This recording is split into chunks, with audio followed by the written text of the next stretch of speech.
పద్మనాభసింహ, పర్యటకు రావాల్సిన వాడివి ఇలా బిడ్డ పక్కల వస్తావేంటి? టైం ఏంటి? ఎవడైనా సరే నీకు కావాలంటే వాచ్ చూసుకో, నన్ను అడుగుతావేంటి? పద్మనాభసింహ! జై సింహ!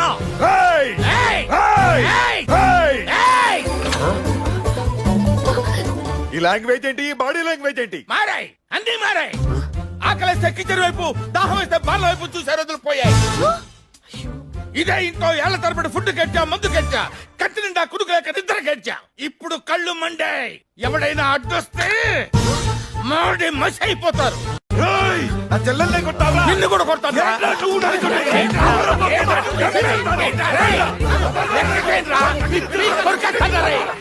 ఏయ్! ఇది కాల్చి పారేస్తాను.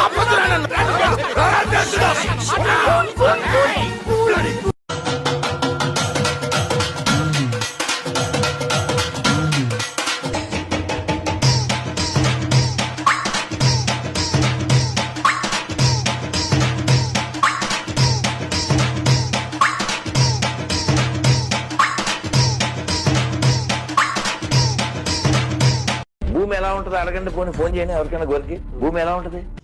వాల్మీకి రామాయణం బాలకాండ 40 సర్గ. భూమి బల్లపరుపుగా ఉండి దాన్ని 4 ఏనుగులు మోస్తున్నాయి. ఆ 4 ఏనుగుల పేర్లు విరూపక్ష, మహాపద్మము, సౌమానసము, భద్రము. రామాయణం నమ్మిన వాళ్ళు రామాయణం సొల్యూషన్ అంటారు, నమ్మని వాళ్ళు ఏది ఏమంటారంటే రామాయణం ఫ్రిక్షనల్ స్టోరీ, లేకపోతే ఇది అయ్యింది. రామాయణం గ్రాఫిక్ ఫిక్షనల్ అని అనుకోండి. అయోధ్య, చిత్రకూటం, భద్రాచలం, రామసేతు, శ్రీలంక ఇవన్నీ కనిపిస్తుంది. పీపుల్ ఎంత ఇమ్మెచ్యూర్ గా మాట్లాడతారు అని అంటే, when there is so many evidences, ప్రతి చోట ఎవిడెన్స్ ఉన్నప్పుడు ఇంకా ఏం కావాలండి? కానీ రామాయణం జరిగింది, ఎన్ని ఎవిడెన్స్ ఉన్నాయి? భాగవతం జరిగింది, ఎన్ని ఎవిడెన్స్ ఉన్నాయి? మహాభారతం జరిగింది, ఎన్ని ఎవిడెన్స్ ఉన్నాయి? మీరు ఒక్క విషయం చెప్పండి, రామాయణంలో ఉటంకించిన ప్రదేశం ఏదైనా ఇప్పుడు కనిపించట్లేదు అన్న ప్రదేశం కదా? ఇప్పుడు కనిపించట్లేదు అన్న ప్రదేశం కదా? ఇప్పుడు కనిపించట్లేదు అన్న ప్రదేశం కదా? వాల్మీకి రామాయణం బాలకాండ 40 సర్గ. భూమిని మోస్తున్న 4 ఏనుగులు కనిపించట్లేదు. నువ్వు హూ ఆర్ యు అంటే ఏం చెప్తున్నాను? హ్యూమన్ బీయింగ్, అంతే కదా ఆన్సర్. బైబిల్ ఏం చెప్తుంది? నువ్వెవరంటే నువ్వు పాపివి అకార్డింగ్ టు ద బైబిల్. దాసుగారు, మీరు నిజం చెప్పండి, మీరు గుడికి వెళ్ళిది ఆంటీలను సైట్ కొట్టడానికే కదా? ఆపోహం పాప కర్మాహం పాపాత్మా పాప సంభవః. ఈ శ్లోకం భావం, అర్థం మీకు తెలీదు కదూ? పూజ పూర్తి అయ్యాక తీర్థం ఇచ్చేటప్పుడు ఈ మంత్రం చదువుతారు.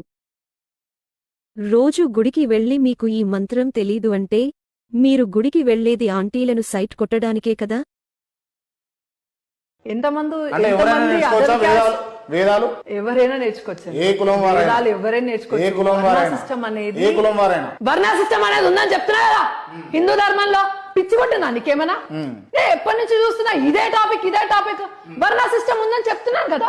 నువ్వు కూడా నేర్చుకోవచ్చు, నేను కూడా నేర్చుకోవచ్చు, అన్న వాళ్ళు ఎవరైనా నేర్చుకోవచ్చు.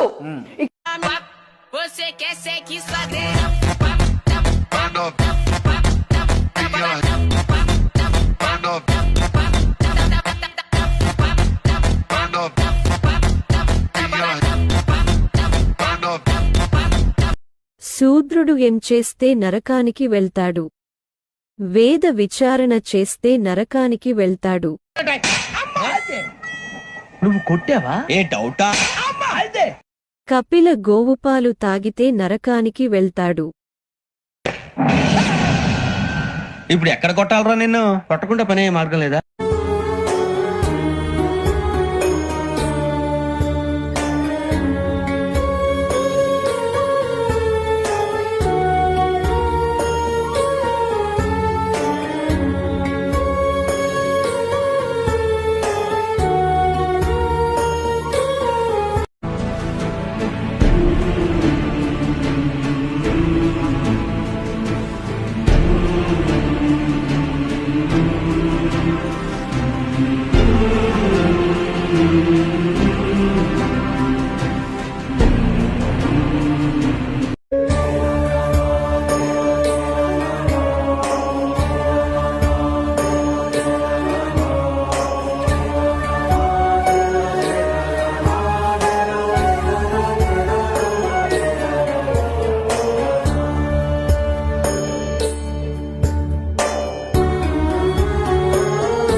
हे प्रभु हे हरि राम कृष्ण जगन्नाथ प्रेमानंद ये क्या हुआ तालाब से पानी आ गया गामछा भी खुल गया मेरा लेंसी ये देखिए गामछा क्या हुआ हम लोग शेव करने आया थे पानी में ठाकुर दादा भी डूबा हो रहा है हमारा ठाकुर तुम देखिए सिंहासन डूब गया है इतना बड़ा सिंहासन हमारा सिंहासन भी डूब ప్రణామున ప్రతి వారికి ఒక ప్రశ్న అగ్ని ఎందుకు అనైటింగ్ కాల్చి వేస్తుంది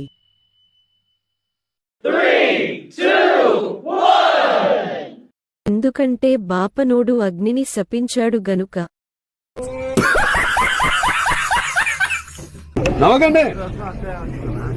సీరియస్ మ్యాటర్.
బ్రహ్మ పరమేశ్వర పురుషోత్తమ సదానంద పరంజ్యోతి పరాత్పర పతిత పావన సుప్రకాశ వరదాయక అక్కడ ఇక్కడ ఎక్కడికక్కడ ఎత్తిన తలకి రాత పెడతా దెబ్బకి అబ్బని గుర్తుకు తెస్తా నెత్తుటి స్నానం నీకు చేస్తా కన్నని ఎరగవేస్తా ఊరుకు ఊరుకు ఓరకరు గచ్చి కట్టినంటే నేను గత్తి